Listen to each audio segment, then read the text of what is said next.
Dah. Assalamualaikum warahmatullahi wabarakatuh. Waalaikumsalam warahmatullahi wabarakatuh. Baik, terima kasih teman-teman semuanya dari tim guru SMP Kota Blitar. Alhamdulillah kita diberikan kesehatan, diberikan kelancaran dalam kegiatan hari ini, yaitu hari ini ada teman kita, guru kita, yaitu ingin mengadakan kegiatan, yaitu berbagi praktik baik terkait dengan membangun budaya positif ini oleh Mr. Farid. Mr. Farid ini adalah CGP angkatan 11, di mana beliau ini ingin berbagi praktik baik bagaimana membangun budaya positif yang ada di sekolah kita, lingkungan kita, sehingga anak-anak kita nanti terbentuk karakter yang baik dan menghasilkan anak yang berprofil belajar Pancasila. Mungkin nanti dengan adanya berbagai praktek baik ini bisa menjadi inspirasi bagi teman-teman dan juga berbagi hal positif dan juga berdampak bergerak dan juga menggerakkan dari CGP di SMPTN ini untuk seluruh warga sekolah di SMPTN Kota Blitar ini. Mungkin itu yang bisa saya sampaikan terkait dengan kegiatan berbagi praktek baik ini. Insya Allah kegiatan ini nanti akan menghasilkan hal-hal yang positif, hal-hal yang baik dan juga hal-hal yang untuk membangun sekolah kita. Terima kasih. Selanjutnya saya silakan kepada CGP kita, yaitu Mr. Farid. Sekian dari saya. Wassalamualaikum warahmatullahi wabarakatuh.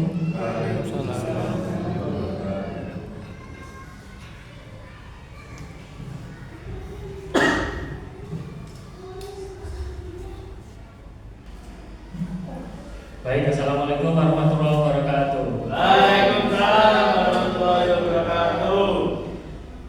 Baik, perkenalkan saya Muhammad Farid. Saya adalah CGP angkatan 11 Kota Blitar. Hari ini kita akan bersama-sama belajar. Jadi, Miss dan Mister, mohon tidak memandang saya lebih pintar ataupun bagaimana. Di sini kita sama-sama belajar, kita sama-sama menggali ilmu supaya anak didik kita nanti jadi lebih baik dan sekolah kita ini jadi lebih baik. Gitu ya. Ya. Silakan nanti disiapkan berpoin aja. Nanti akan saya bagikan kertas. Kita akan banyak berdiskusi di sini. Yang akan saya bawa di sini adalah membangun budaya positif. Nah, materinya cukup banyak. Nanti jangan kaget ya. 1, 2, 3, 4, 5 dan 6. Yang pertama kita akan belajar teori motivasi, hukuman, dan penghargaan serta restitusi. Disiplin positif, nilai kebajikan universal, kebutuhan dasar manusia dan dunia berkualitas. Restitusi, 5 posisi kontrol, restitusi dan segitiga restitusi. Dari sini mungkin banyak teman-teman yang familiar ya dengan kata-kata di situ. Nanti kita sama-sama belajar bersama sehingga nanti diharapkan teman-teman bisa menerapkan ini di kehidupan kita di sekolah ini, baik di sini ataupun di rumah. Nah, manusia itu ketika melakukan sesuatu biasanya itu akan menuju ke 3 motivasi ini. Motivasi ketiga ini antara lain adalah yang pertama, manusia akan melakukan sesuatu hanya untuk menghindari ketidaknyamanan atau hukuman. Contohnya, saya datang pagi 6:30 biar nggak terlambat, hanya supaya nggak kena denda sendiri. Lalu yang kedua, untuk mendapatkan imbalan atau penghargaan dari orang lain. Misalkan nih, saya datangnya 6:30, saya tuh berharap panjenengan, wah apa ini datangnya selalu pagi, seperti itu. Dan yang ketiga adalah untuk menjadi orang yang mereka inginkan dan menghargai diri sendiri dengan nilai-nilai yang mereka percaya. Maksudnya di sini apa? Di sini bahwa kita itu menghargai diri kita itu berharga. Diri kita itu adalah seorang guru yang akan ditiru oleh murid-murid. Bagaimana kita bisa menjadi orang yang baik? Bagaimana kita bisa menjadi seorang yang baik ketika kita sendiri belum baik? Nah, saya punya pertanyaan, nanti silakan dijawab dan nanti akan kita panjenengan tambahkan di sini ya. Sebentar.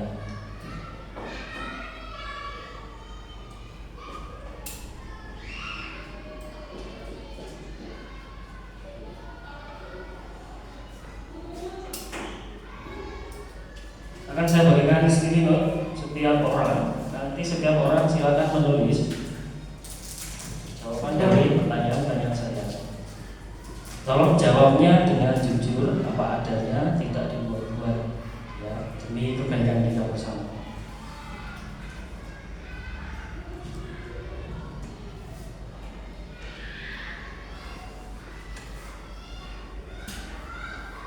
Jika sudah selesai nanti bisa kita buat di situ.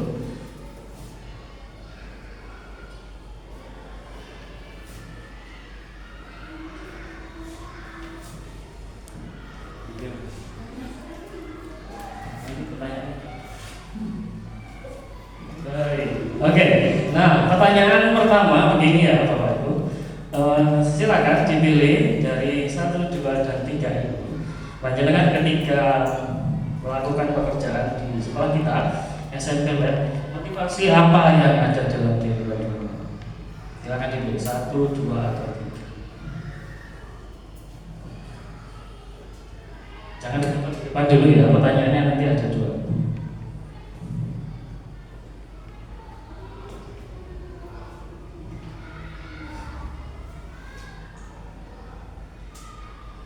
Jawablah dengan sejujur-jujurnya, sebaik mungkin, sesuai dengan hati nurani.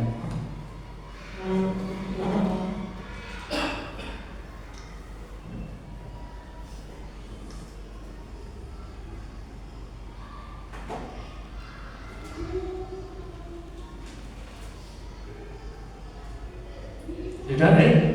Oke, pertanyaan kedua. Nah, setelah pertanyaan kedua ini nanti tolong ditempel di depan ya.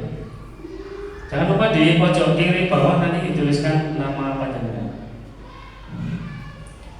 Pertanyaan kedua, jika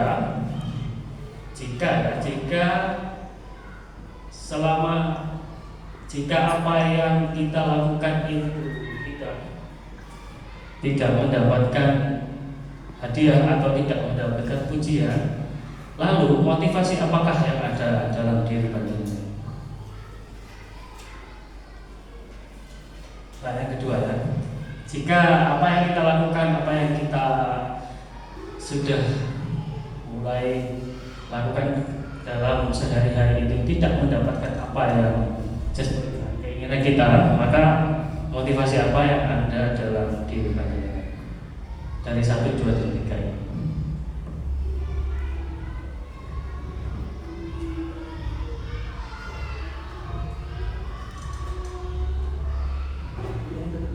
Pilihannya tetap sama, 1, 2, dan 3 ya.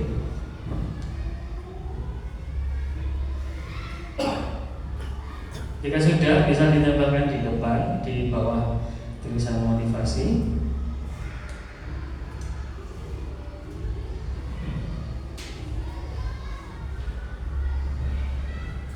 Diberi nama ini, bisa.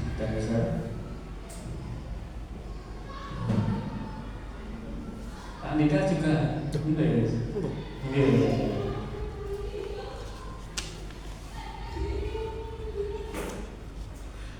Ditambahkan di depan ya, diambil tambah di depan, nanti akan kita bahas bersama.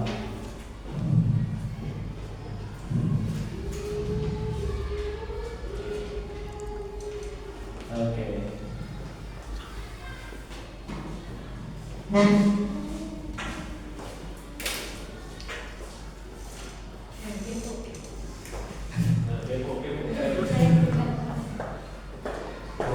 Sejujurnya tidak ada yang ini kok, tidak ada yang perlu dinilai.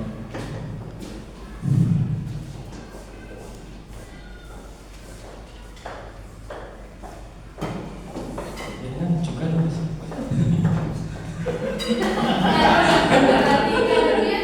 saya lupa.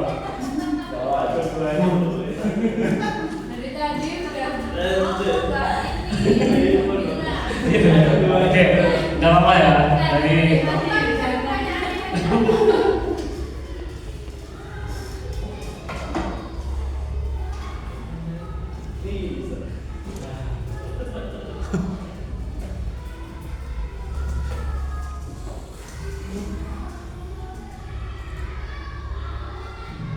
baik, sambil menunggu kita lihat jawabannya ya.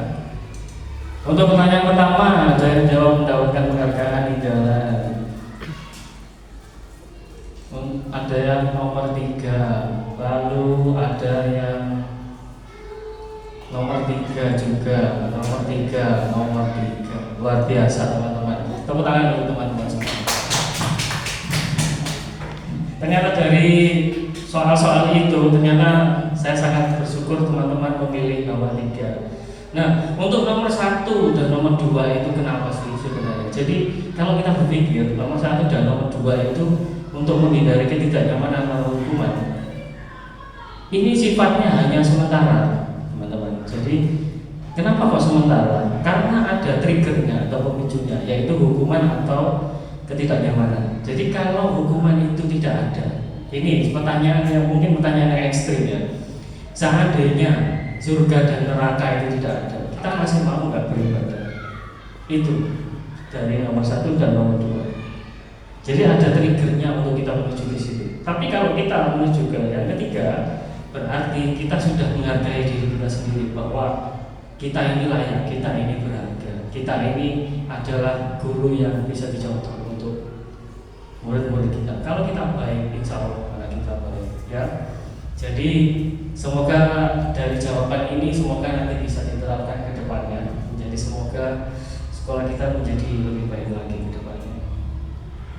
Nah, lalu yang berikutnya ini adalah tentang hukuman, konsekuensi, dan restitusi. Kalau hukuman itu saya yakin teman-teman sudah tahu lah pasti. Hukuman itu adalah kita mendapatkan sesuatu akibat perbuatan kita yang salah. Kalau konsekuensi itu sesuatu itu terjadi karena memang seharusnya terjadi. Nah, sedangkan yang ketiga, restitusi ini adalah proses menciptakan kondisi bagi murid untuk memperbaiki kesalahan mereka sehingga mereka bisa kembali pada kelompok mereka dengan karakter yang lebih kuat. Maksudnya gini, hukuman itu contohnya, misalkan anak-anak datang memakai sepatu warna putih. Kira-kira Mister Alan gimana? Hari Sabtu nggak apa-apa. Nah, selain hari Sabtu misalkan, hari Senin misalkan. Hari Senin nggak boleh. Nah, hukumannya bagaimana biasanya? Hukumannya anak-anak tergantung bisa. Kalau memang sudah berkali-kali itu bisa hukumannya. Kalau saya pribadi mengingatkan itu dengan keras. Kalau masih sekali dua kali ya kita ingatkan biasa. Oke. Kalau lebih dari itu, ya kalau di Indonesia menurut saya tangan besi itu lebih. Oke. Saya. Oke. Jadi itulah hukuman Mister. Kalau di zaman saya dulu, kalau saya pakai sepatu putih, sepatu saya diambil sama guru mahasiswaan atau target, nggak boleh dipakai sampai pulang. Jadi nyengker. Nah, itulah hukuman. Lalu bedanya dengan konsekuensi apa? Contoh nih, kita anak-anak sedang belajar di lab IPA. Lalu ada mereka mecahin satu barang. Maka konsekuensinya adalah mengganti. Itu bukan hukuman ya, tapi konsekuensi akibat dia melakukan itu. Kalau hukuman itu dia berbuat kesalahan, lalu dia mendapatkan hukumannya. Kalau konsekuensi dia melakukan itu, dia harus mengganti. Jadi tanggung jawab. Jadi konsekuensi itu adalah sebagai bentuk tanggung jawab. Nah, tugas kita nanti sebagai guru adalah untuk menuju yang ketiga itu, restitusi. Bagaimana kita memperbaiki kesalahan siswa dengan cara menyadarkan mereka bahwa mereka itu salah. Jadi mereka yang akan mempertanggungjawabkannya sendiri. Bagaimana caranya nanti ada di belakang ya. Sabar. Oke. Sabar. Nah, Tadi masih ada ya kertasnya ya. Nanti di sini akan ada pertanyaan lagi dari saya.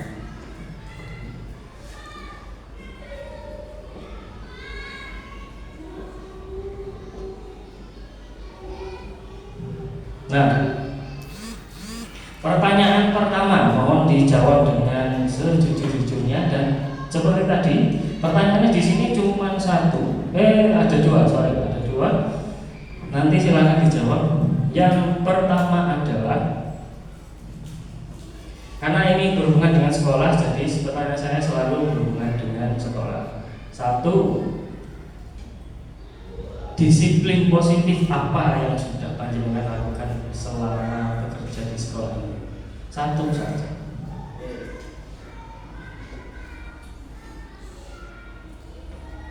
Bisa Randika juga nulis ya, tolong dibantu.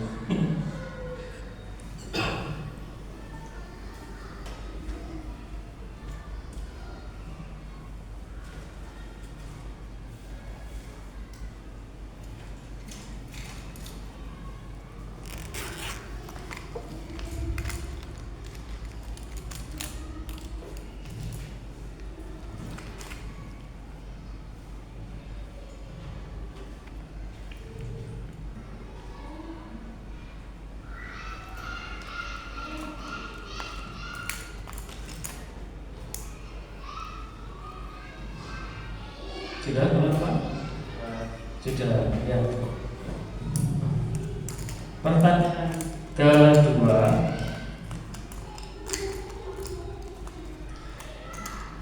berdasarkan semua disiplin yang tadi jenengan lakukan di sekolah, kebetulan tadi jawabannya cuma satu ya, sebenarnya kan pasti banyak. Apakah jenengan merasa diri jenengan semua itu orang yang disiplin? Berdasarkan semua yang sudah dilakukan di sekolah ini, disiplin positif itu, apakah panjenengan merasa saya ini orang yang disiplin loh?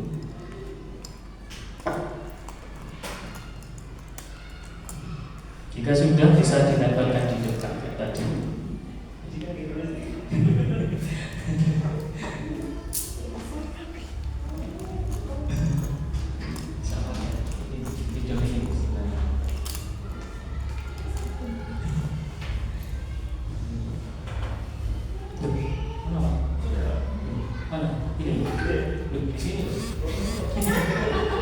Makanya pas saya dulu,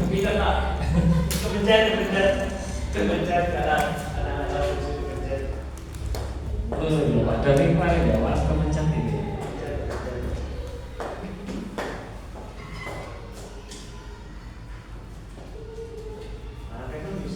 Wah, luar biasa.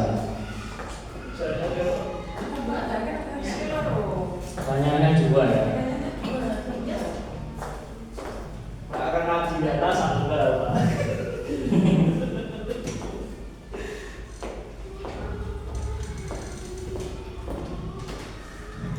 Karena hari ini kita akan belajar untuk menghargai nilai-nilai dalam diri kita, maka diutamakan jawabannya ya yang jujur, yang apa adanya. Kalau memang merasa belum, ya nggak apa-apa ditulis. Namanya juga baru belajar, ya wajar.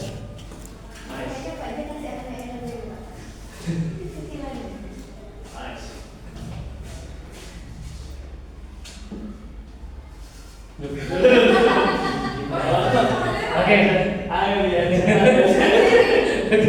kita lihat ya. Di sini ada yang mendahulukan mengajar daripada kegiatan apapun, luar biasa. Bertanggung jawab ketika melaksanakan tugas, luar biasa. Tepat laporan pekerjaan, tepat waktu datang. Mengerjakan tugas sesuai deadline, datang tepat waktu. Mengerjakan pekerjaan sesuai judul. Makan tepat waktu loh, makan tepat waktu. Makan tepat waktu. Luar biasa. Dalam pekerjaan ini kalau misalnya pertanyaan, iya. sebagai guru kan? Ya kita sebagai pekerja di sekolah gitu. Lalu yang kedua, disiplin dan konsisten 70%. Iya, saya tidak terlalu disiplin dalam beberapa hal. Not really, karena pasti ada beberapa kali kendala. Oke. sudah tepat waktu masih berdoa. Kesimpulan dari pertanyaan pertama, sebenarnya kita itu sudah menerapkan disiplin positif, teman-teman. Tapi memang kita harus menyadari bahwa kita sendiri ini manusia. Manusia pasti berbuat kesalahan dan pasti tidak lepas dari yang namanya dosa dan kesalahan itu sendiri. Jadi yang paling penting kalau kita merasa bahwa diri kita manusia adalah bagaimana kita selalu berusaha untuk memperbaiki diri day by day, month by month, year by year. Itu. Jadi bukan berarti sekarang boleh saya datang terlambat, bukan, tapi bagaimana kita menghargai diri kita. Kalau kita datang terlambat, kita mendapatkan denda. Lalu apakah kita datang tepat waktu hanya untuk menghindari denda? Tapi kan tidak. Saya yakin teman-teman tadi sudah bisa untuk menghargai diri teman-teman sendiri. Dan yang nomor 2 juga masih 70% ya tadi. Kita semua juga semuanya masih belajar. Kita adalah manusia. Nah, di dalam disiplin itu ada beberapa hal yang sebenarnya kita itu salah miskonsepsi. Contoh nih, sebenarnya kita itu selama ini ditipu oleh beberapa hal. Yang pertama, ada ilusi bahwa guru itu bisa mengontrol murid. Panjenengan yakin bisa mengontrol murid panjenengan? Tidak bisa. Saya mengontrol Mr. Alan? Tidak bisa. Saya mengontrol Pak Andika? Tidak bisa. Jadi bahwasanya manusia itu sebenarnya semuanya tidak bisa dikontrol. Lalu bagaimana kita mengontrol manusia itu? Manusia itu akan terkontrol kalau nilai dalam dirinya itu sudah muncul. Tugas kita sebagai seorang guru adalah memunculkan nilai itu dalam diri siswa. Misalkan nih siswa itu nakal sekali, nemen pol. Kita hukum setiap hari sampai 3 tahun kita hukum, tiap hari kita hukum, belum tentu dia berubah. Karena balik lagi kita tidak bisa mengontrol dirinya. Dia hanya akan berubah kalau itu sadar secara pribadi. Gitu, teman-teman. Jadi selama ini kita selalu berpikir bahwa guru itu bisa mengontrol murid. Ternyata itu hanyalah sebuah ilusi. Kita tidak bisa melakukannya. Yang berikutnya, bahwa semuanya penguatan positif itu efektif dan bermanfaat. Itu juga tidak. Saya ngomong di sini begini, apakah bermanfaat? Belum tentu. Bagaimana kita menyikapi omongan saya? Bagaimana kita menyikapi untuk belajar bersama? Saya ingat saya pernah lihat video di Instagram tentang bagaimana seorang guru itu mengingatkan murid. Jadi kita itu sebagai seorang guru jangan pernah bosan-bosan mengingatkan murid kita untuk kebaikan. Siapa tahu bukan di perkataan yang pertama. Siapa tahu ketika kita mengingatkan ke 1000 baru dia kebuka hati. Meskipun 1000 kali, meskipun diulang-ulang, lakukan hal itu. Kenapa? Itu tadi, hati seseorang kita tidak bisa mengontrol. Siapa tahu di kata-kata ke 1000 dia baru menyadar, oh ternyata Mr. Farid itu benar, Mr. Jalal benar omongannya, Mr. Lalu benar omongannya. Saya harus mengikuti itu. Gitu ya. Kalau dikatakan murid-murid, omongannya itu lagi juga masalah. Ya memang tugas kita itu mengingatkan. Nah, ilusi bahwa kritik dan membuat orang merasa bersalah dapat menguatkan karakter. Apakah seperti itu? Justru saya yakin itu adalah sebaliknya. Kita kalau membuat orang merasa bersalah, itu orangnya malah minder, malah menjauhi kita misalnya. Seperti itu ya.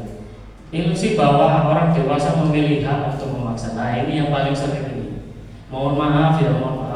Jadi anak-anak dewasa, remaja maupun siapapun itu berhak untuk bebas, berhak untuk memiliki kebebasan. Anak-anak pun begitu. Panjenengan dulu waktu misalkan disuruh menikah sama ini, tapi panjenengan gak suka, ya pasti gak mau. Gitu kan? Kita tidak bisa dipaksa. Begitu juga dengan anak-anak murid kita. Mereka itu kita tidak bisa memaksa mereka. Mereka punya pemikiran sendiri dan mereka punya jalan kehidupannya sendiri. Ada anak yang sangat suka matematika, tapi ada anak yang belas nggak bisa matematika. Apakah kita bisa maksa? Ya nggak bisa. Tugas kita hanya menyampaikan ilmunya.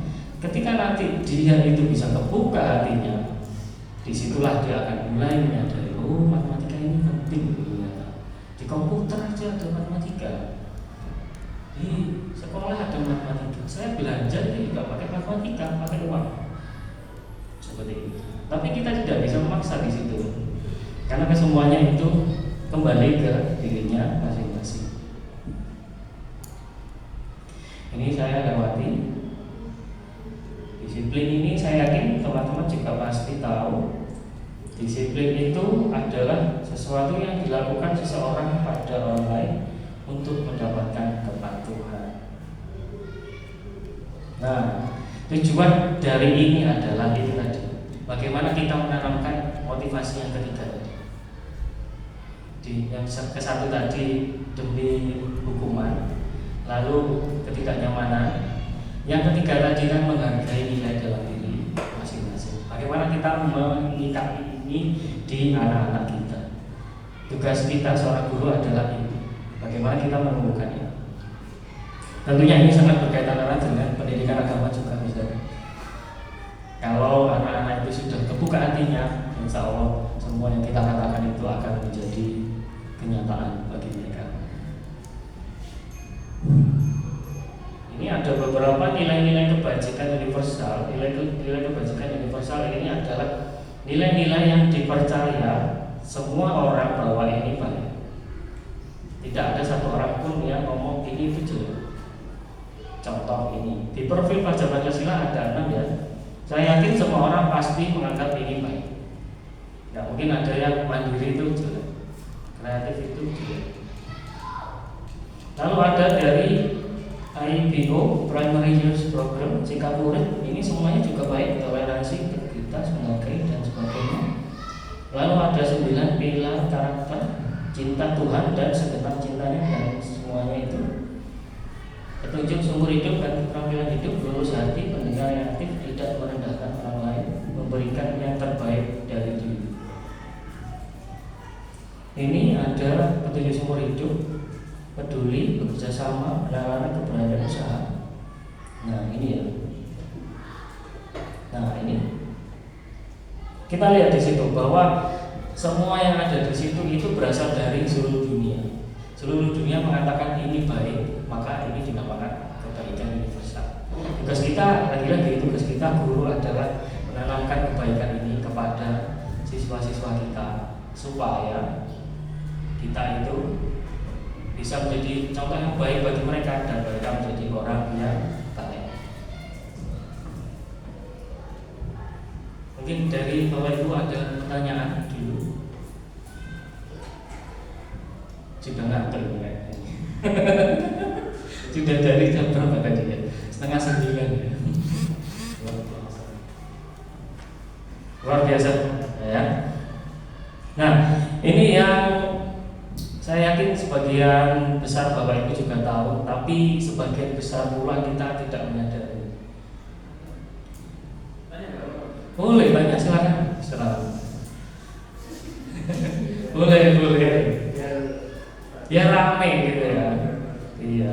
Oke, mungkin pertanyaan saya terkait motivasi. Motivasi itu bisa datangnya dari mana saja, bro. Betul.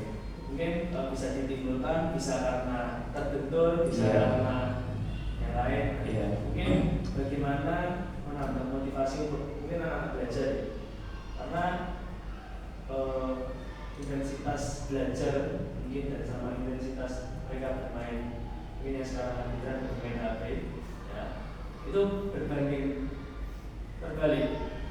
Ya. Kalau di matematika itu namanya perbandingan garis nilai. Iya. Makanya terbalik nilai ya. Terbalik nilai ya. Jadi gimana cara menimbulkan motivasi itu? Mungkin biar seseru mereka main HP.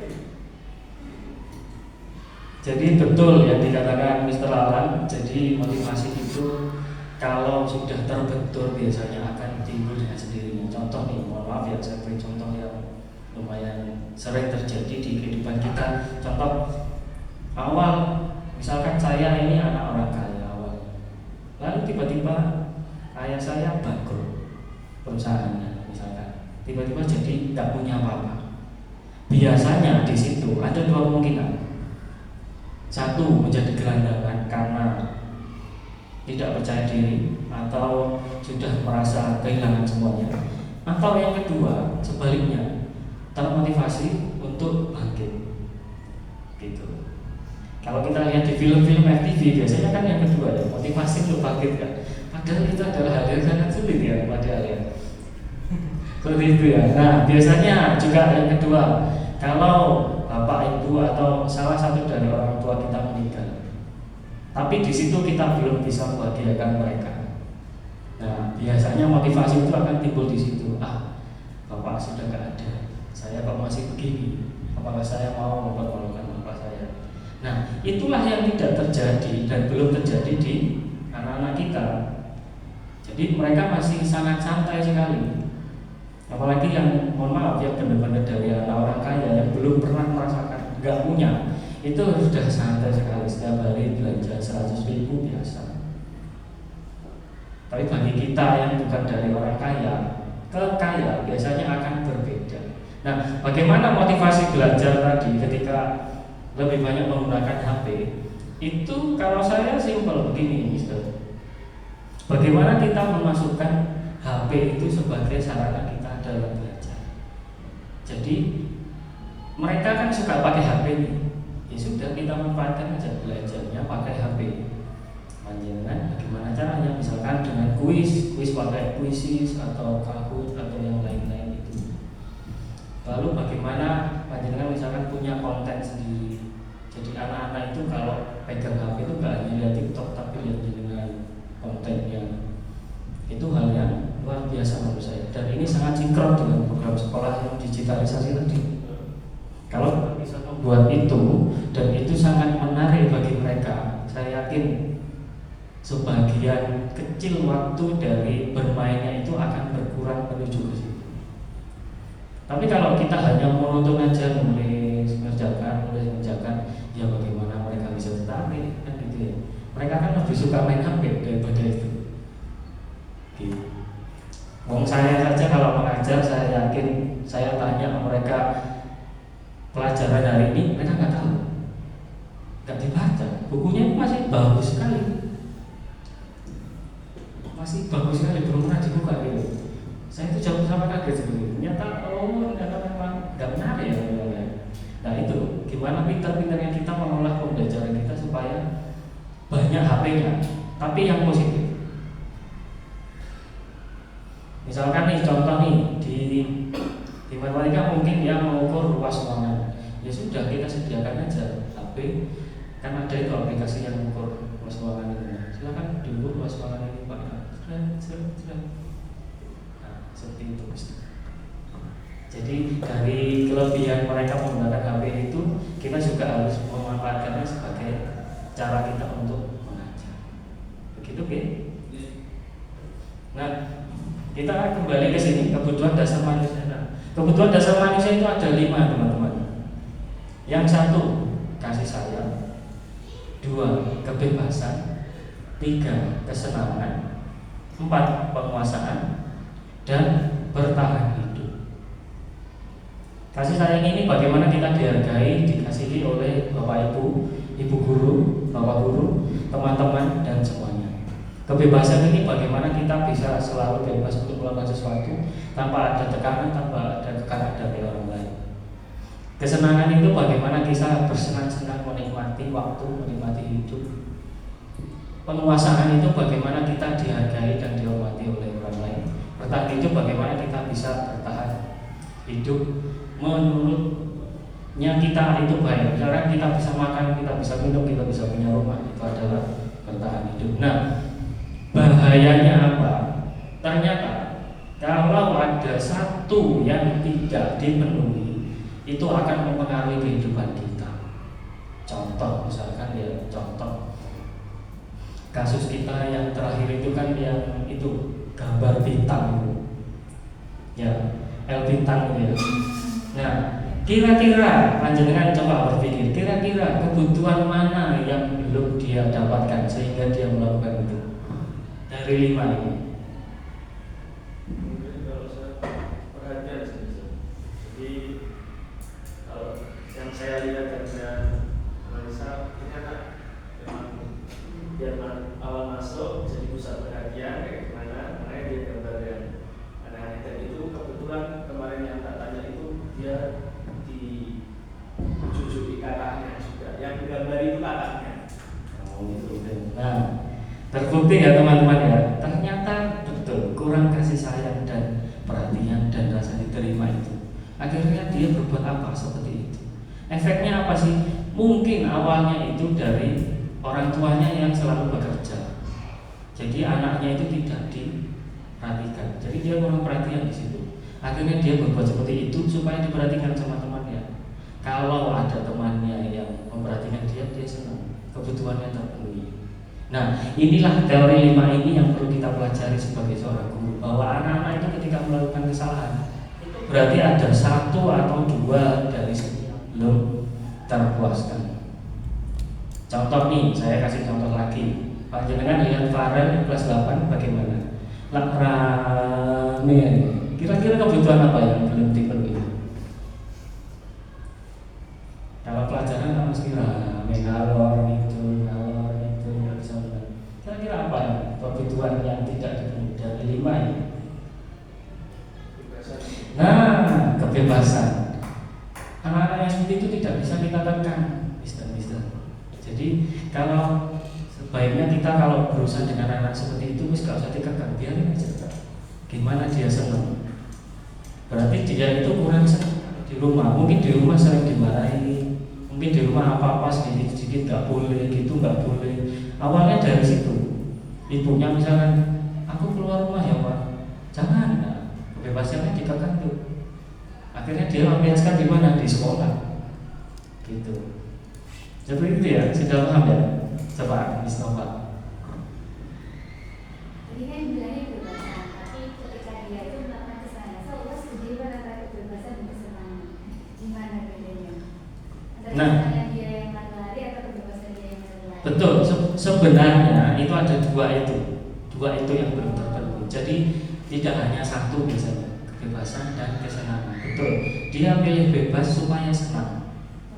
Begitu. Jadi dia milih bebas supaya senang, gitu ya. Nah seperti itu ya. Jadi dari sini 5 ini kalau tidak terpenuhi, anak-anak itu pasti akan menunjukkan efeknya secara langsung ke kita. Efeknya apa? Yaitu tadi ada yang cari perhatian, rame aja, nggak mau belajar. Nah gitu. Lalu misalkan contoh nih seperti saya Christian, nggak mau lepas masker, itu mana kira-kira yang belum terpenuhi?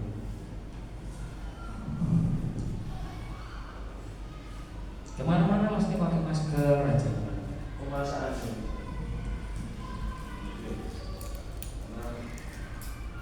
dia tidak menguasai dirinya, dia tidak tahu akan value-nya dia.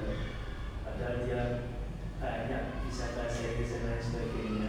Kalau tidak terang dia kemampuannya juga menengah ke atas. Betul. Tapi karena mungkin dia tidak mampu dan tidak menguasai dirinya, akhirnya dia merasa minder. Nah, betul itu, betul. Saya setuju dengan Keralan. Jadi memang pemasaran itu penting, Bapak Ibu. Jadi supaya apa sih? Setiap orang itu akan menjadi penguasa. Bagi siapa? Minimal bagi dirinya sendiri. Saya menguasai diri saya. Mr. Alan menguasai dirinya. Pak Andika menguasai dirinya. Lalu kalau saya sebagai laki-laki juga saya sebagai kepala keluarga, menjadi kepala rumah tangga. Ibu-ibu juga menjadi pemimpin bagi anak-anaknya sebagai contoh. Christian tadi kalau saya lihat ngomong bahasa Indonesia bagus, bahasa bagus. Kalaupun dibuka maskernya ya ganteng maksudnya. Ya maksudnya bukan yang jumlah gitu ya. Enggak ya, ganteng padahal. Ya begitu. Memang mungkin dulu waktu kecil dia pernah punya trauma, pernah diajak sama temannya apa gitu, yang membuat dia membekas sampai sekarang. Yang akhirnya dia itu menjadi seperti itu. gitu ya. Nah, sudah paham ya Bapak Ibu. Jadi jika anak-anak itu melakukan kesalahan di sekolah ataupun di rumah, ingatlah 5 ini. Oh, ternyata dia itu kurang ini loh. Bagaimana saya menghadapi sebagai seorang guru begini? Nah, gitu ya. Nah, tinggal 2 lagi. Ini yang tadi ditunggu-tunggu, restitusi 5 posisi kontrol. Nah, ini juga perlu hati-hati. Dari tadi yang 5 kebutuhan dasar hidup manusia itu, kita akan menuju ke sini. Sekarang bayangkan panjenengan Bapak Ibu. Saya punya pertanyaan lagi deh. Nanti silakan ditulis jawabannya di depan.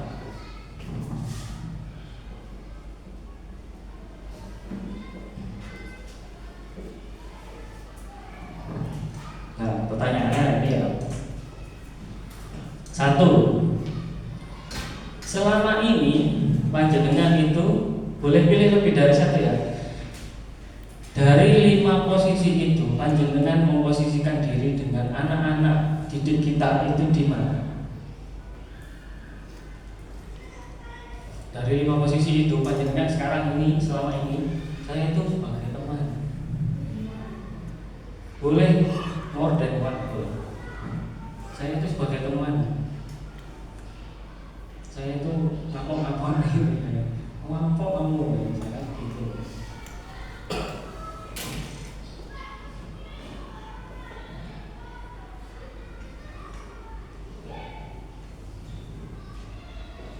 Nah, itu yang pertanyaan pertama. Selama ini panjenengan memposisikan diri sebagai siapa di hari 5 itu? Pertanyaan pertama. Lalu juga pertanyaan yang kedua. Jika ada murid yang melakukan kesalahan di sekolah, posisi mana yang akan panjenengan ambil? Dari 5 ini. Jika panjenengan disuruh menyelesaikan permasalahan anak-anak di sekolah, posisi mana yang harus panjenengan ambil? Pertanyaannya 2. Kalau sudah selesai boleh ditempel di depan. Juga boleh lebih dari 1. Boleh. Jadi pertanyaan pertama, selama ini posisi saya itu ini loh. Lalu yang kedua, jika ada anak yang melakukan kesalahan, saya memposisikan diri sebagai ini loh.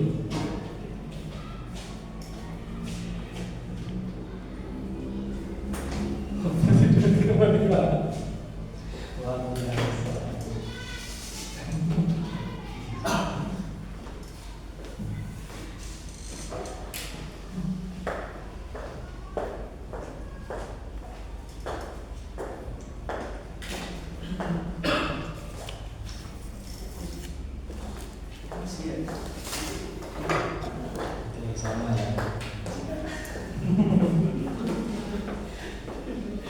Fisika pemantau. Ini pemantau dan manajer fisika. Apa itu? Ada kan belum? Pandika kan begini pemantau. Oke. Saya lihat di sini kalau yang pertama 1 teman. 3, 4, 5. 3 teman pemantau manajer. 5-5-nya dominan penghukum. Teman dan pemantau. Teman dan pemantau. Posisi teman dan pemantau. Lalu untuk pertanyaan kedua, membuat merasa bersalah. 5-5-nya penghukum dan teman. Manajer, pemantau dan teman membuat merasa bersalah. Begini Bapak Ibu. Jadi posisi kita sebagai guru itu ada di 5 ini. Menghukum itu yang seperti apa? Misalkan tadi, masalah nih ke air bintang misalkan. Besok nek gak dicukur tak cukur dhewe. Itu penghukum. Lalu membuat merasa bersalah itu seperti apa? Kamu ini udah salah, masih ngeyel lagi. Kamu itu udah salah, kamu tahu nggak? Kalau teman itu begini, ya udah, nggak apa-apa.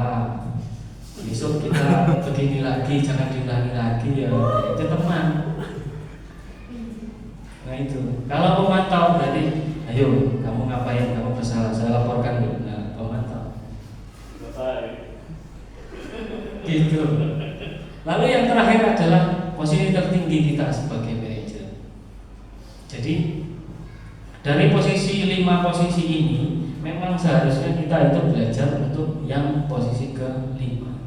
Di mana posisi ke-5 itu ini ya. Posisi pertama penghukum, seorang penghukum bisa menggunakan hukuman fisik maupun verbal tadi. Membuat merasa bersalah, posisi ini biasanya gurunya akan bersuara lebih lembut. Teman guru pada posisi tidak akan menyakiti murid, namun akan tetap berupaya mengontrol murid melalui persuasi. Memantau berarti mengawasi.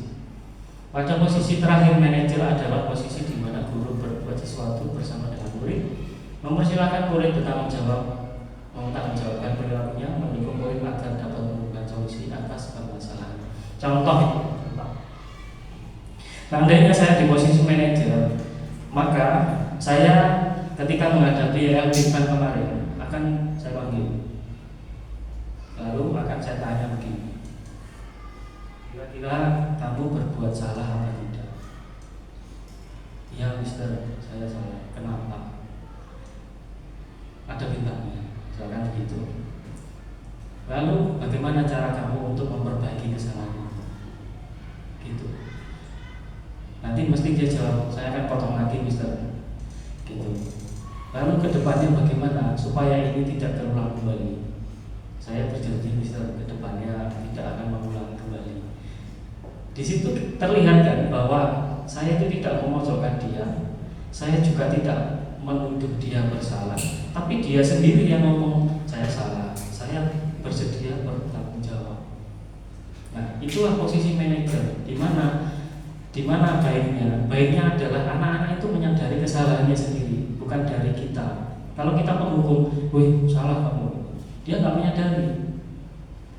Dia akan hanya mengikuti itu. Ketika ada masalah, ketika ada masalah, dia akan takut. Tapi kalau nggak ada, enggak. Gitu. Tapi kalau sebagai manajer, dia kan, oh iya, tadi saya melakukan kesalahan ya. Ini tuh nggak benar. Nah, lalu pertanyaan berikutnya gini, ya dengan ngomong, kira-kira kalau kamu begini terus, kamu mau jadi orang seperti apa? Tanyakan begitu.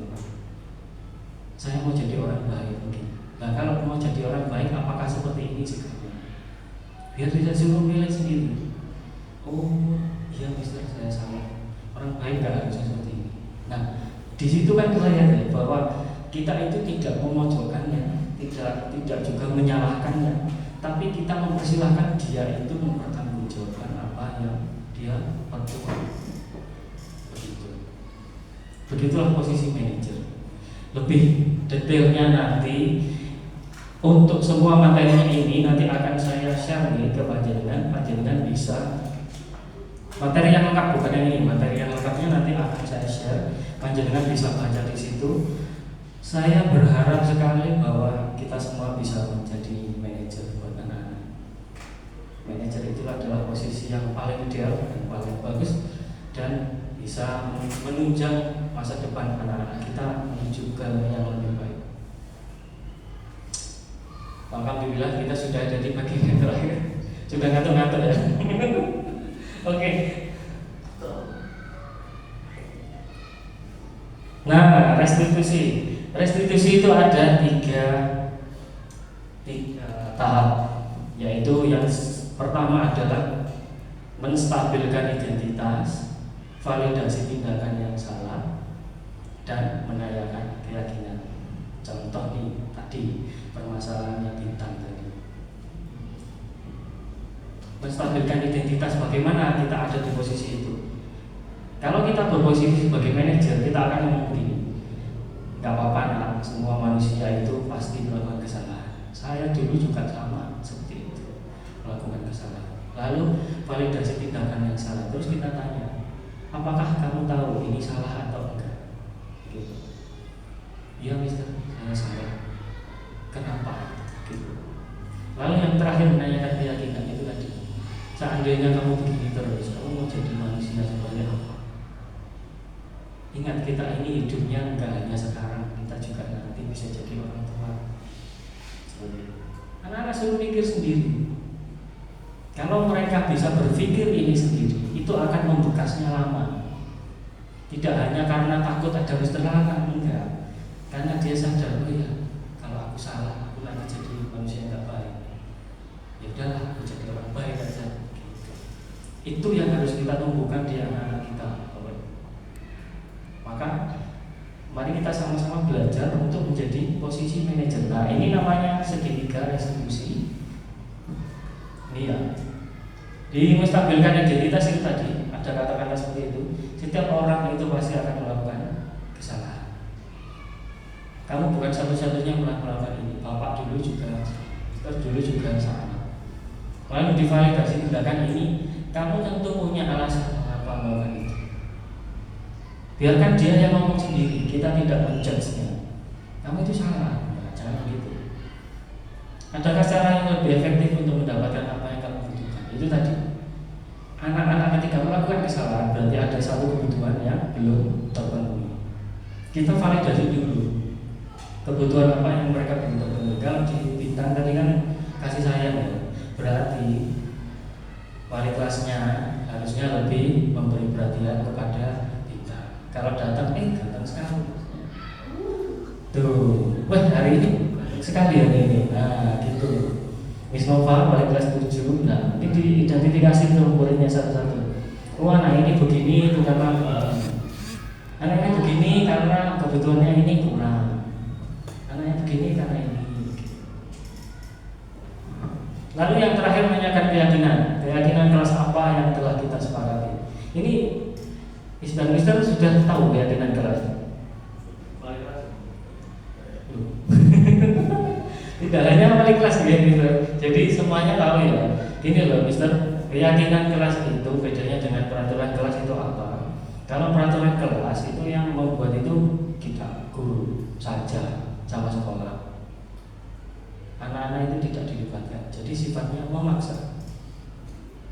Kalau keyakinan kelas itu di awal pembelajaran kita buat dulu di awal semester. Kita buat dulu kita bersama dengan anak-anak. Dan sifatnya itu saling memiliki karena mereka juga menyumbang ide, kita juga menyumbang ide. Bagaimana kalau begini? Dan keyakinan kelas itu selalu berbentuk kalimat yang positif, misalkan saling menghargai antar guru dan siswa. Jadi bukan dilarang membuang sampah sembarangan, bukan begitu. Membuang sampah pada tempatnya. Kelas selalu bersih ketika ditinggal keluar. Nah, seperti itu. Nah, itulah yang perlu kita tetapkan di depan keyakinan kelas. Lalu ini yang tadi saya bilang, menyampaikan keyakinan itu kamu ingin jadi orang seperti apa kalau begini. Terlihat ya, dari posisi manajer ini kita ternyata tidak perlu menghukum seseorang untuk bisa merubahnya menjadi lebih baik.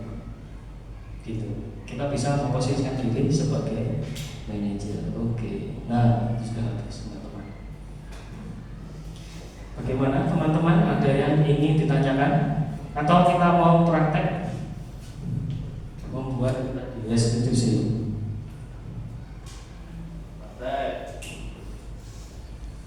Praktek? Masih san ya. Untuk materi detailnya nanti akan saya berikan. Bisa dibaca di materi itu nanti akan ini. Nah, prakteknya nanti begini ya.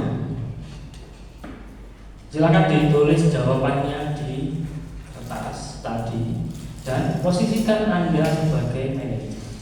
Nah, ini ada sebuah kasus. Tidak perlu ditulis kasus saya. Ada sebuah kasus. Nah, misalkan nih saya sebut namanya nama lama ya, Arif.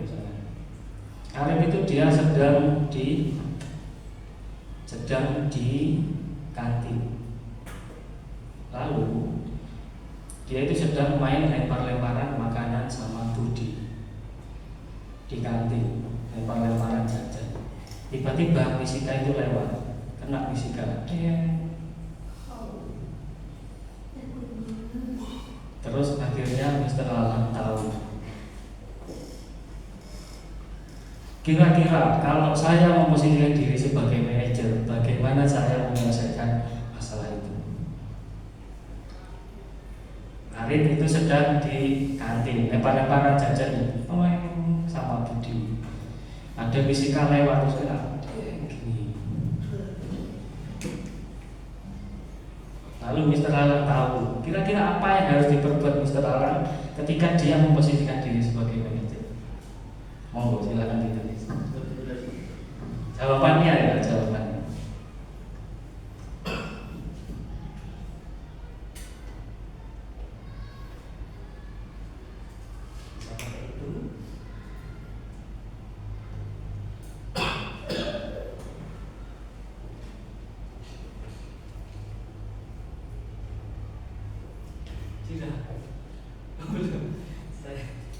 Saya ulangi ya.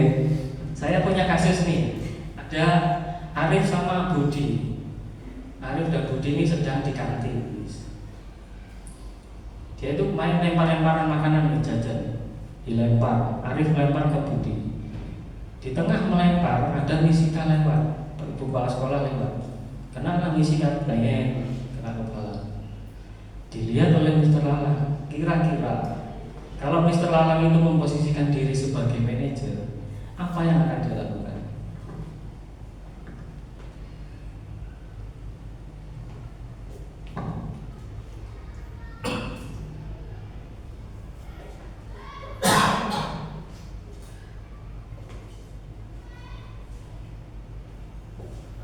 Gambar di sini.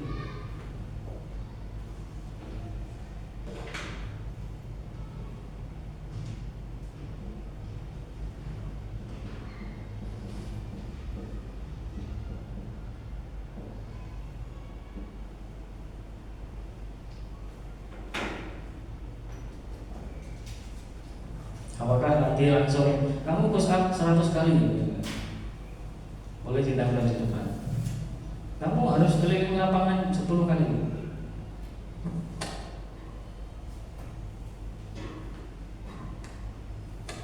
Boleh ditambah di depan.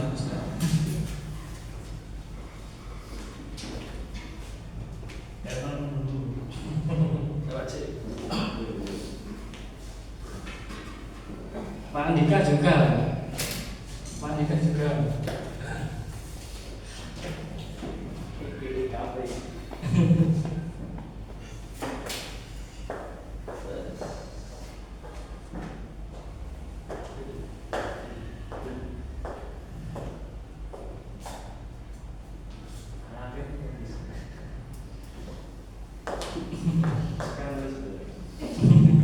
Bisikan nulis lagi ya. Kan lagi gitu Pak. Anak gini. Manajer itu yang sebenarnya ada. Oke, monggo bisa ditulis dan ditaruh di depan. Ya, he pretend to be him. Ya, depend on the situation. Silakan bisa dikatakan. Ini pertanyaan terakhir ya. Ya, itu sudah tidak ada lagi yang bisa ditulis. Ayo kita mengenali dengan baik. Sudah tidak ada lagi seperti nanti. Ayo aku bisa. Pak, Palang. No, Malang. you have to be a manager. Oh ya. Saya berkata, You have to be a manager because all of us is a manager for our student. udah jadi manajer apa segala. Ya, Ya, no. kita ini semuanya Saya manager nggak bagi tahu kita. manajer gitu loh. Iya. Oh.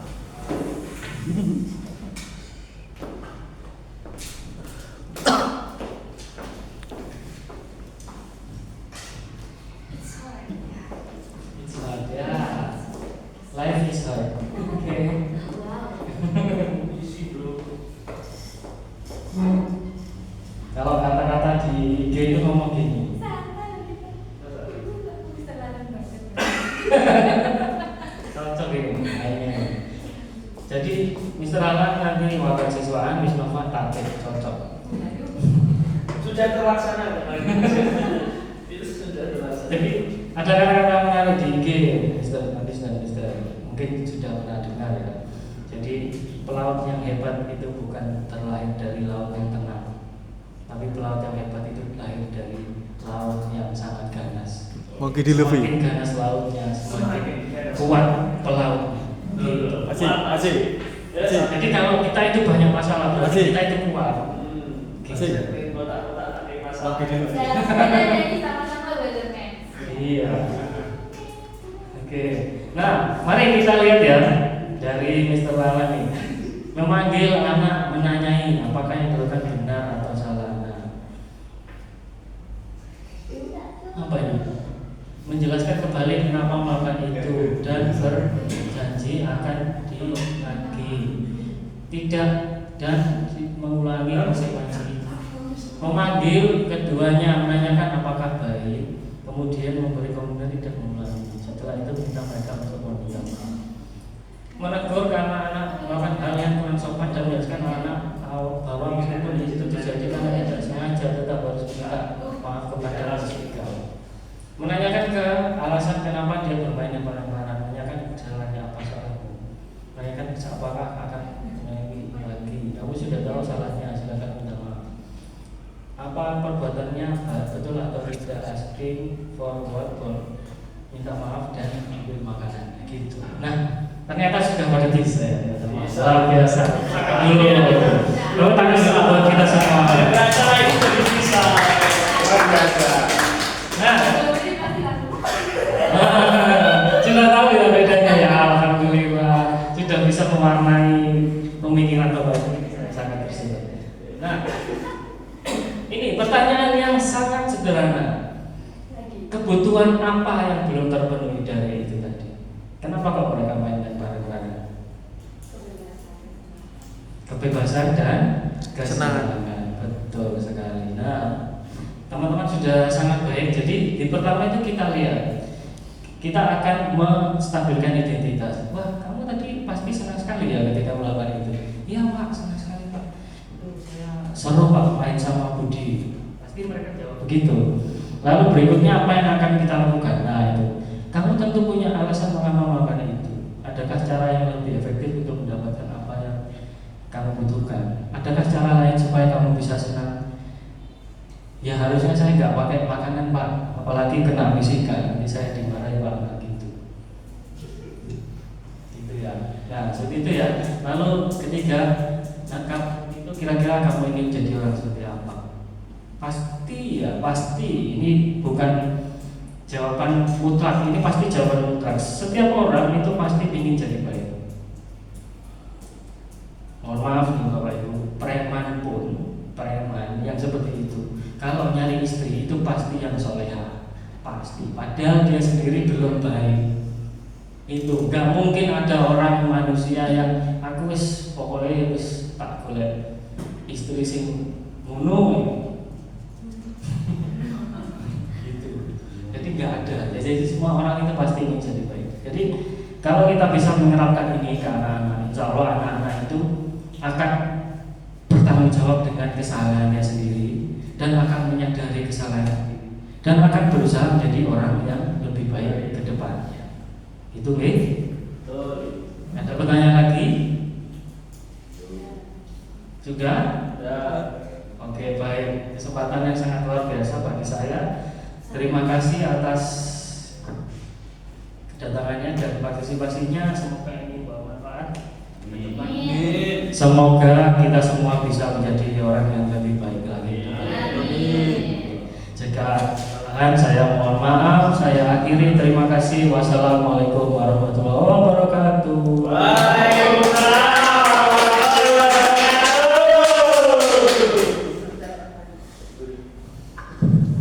Bapak Ibu, itu hanya salah satu tugas dari Pak Farid, masih banyak tugas yang lain.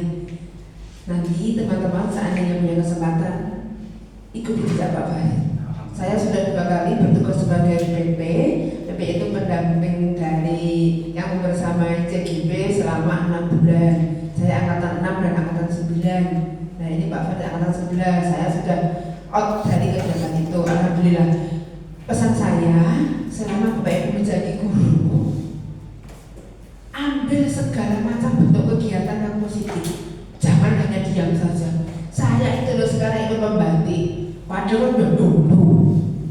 Mulai tahun 2020 sudah ada. Ini sekarang kemarin dioprak-oprak ikut membatik. Anak harus malah membatik. Nah, jadi ambil kesempatan selama Bapak Ibu mau seperti Pak Farid ini beliau sekarang sedang menyelesaikan itu, dan nanti teman-teman yang sudah punya kesempatan nanti segera mendaftar. Karena program ini akan berakhir pada angkatan 14. Karena angkatan 14 belum juga mengikuti, ya nanti mungkin kena program yang lain. Meski tidak akan pernah ke mana. Terima kasih luar biasa Pak Farid. Sukses untuk semuanya. Kita ikuti jejak Pak Farid. Ini masih modulnya berapa? 2.1. Terus mari loh 2.1. Iya. Kan ada 10 modul sampai 3.3. 3.3. Wih, sampai sama lagi. Kok senang pokoknya. Ya, luar biasa Pak Farid.